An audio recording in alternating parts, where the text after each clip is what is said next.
बुजुर्ग कहले जमीन तब तक अच्छा बा जब तक वो अनाज देवे, पर यह जमीन जब नशा बन जाए तो कभू कभू इंसान के दिमाग भी खराब कर देवेला।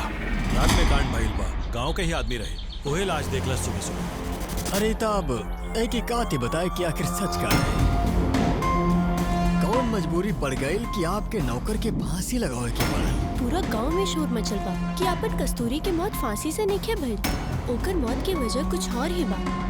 हमरा के आज तक ई बाप बेटा के समझ नहीं आई, जाने कौन सा गंदा काम करेले। हमके तो इन दोनों के बीच की बात कुछ और ही लगा था। ये औरतन के सगरी गांव के खबर होके के चाहिए कि कहाँ का चला था का नहीं।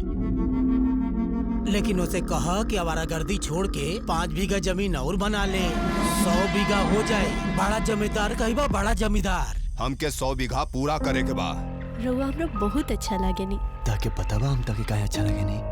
काहे से कि तू बहुत अच्छा बड़ा। हम पटवारी और एसओजी के बात के अपने कान से सुननी है। बाबूजी वो तो बकवास करते रहेला, फिर आपके रहते हमरा कौन था? अगर काल हमके कुछ हो जाई तब?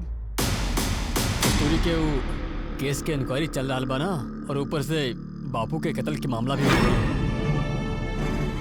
माँ के फोन करा ताकि अपन हिस्सा मांगे। और इस जमीन के साथ जिम्मेदारी हमरे बा। हम सारा जमीन अपन बेटी के नाम कर दे। नाम तोरा के छोड़ब, नाम जमीन छोड़ब। तनी घर पे ध्यान देल करा, भाभी घर पर अकेली रहेली। इतना बड़ जमीन बा, केहू तो होके जे तुहार जमीन तुहार बिटिया तीनों के ध्यान रखे। हमके कोनो आदमी के जरूरत नहीं थी। करोड़पति बन गई जामनी के। तू ये बहन भाई बाड़े 10-12 बीघा तक कहीं नहीं गए। यार जेल में तब बलि के बहुत धुलाई होती, अपना चुपचाप बलि के अंदर ही मरवा दी।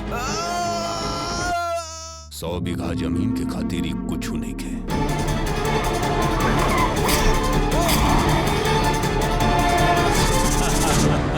देखत पानी जमीन के कर और कातिल के।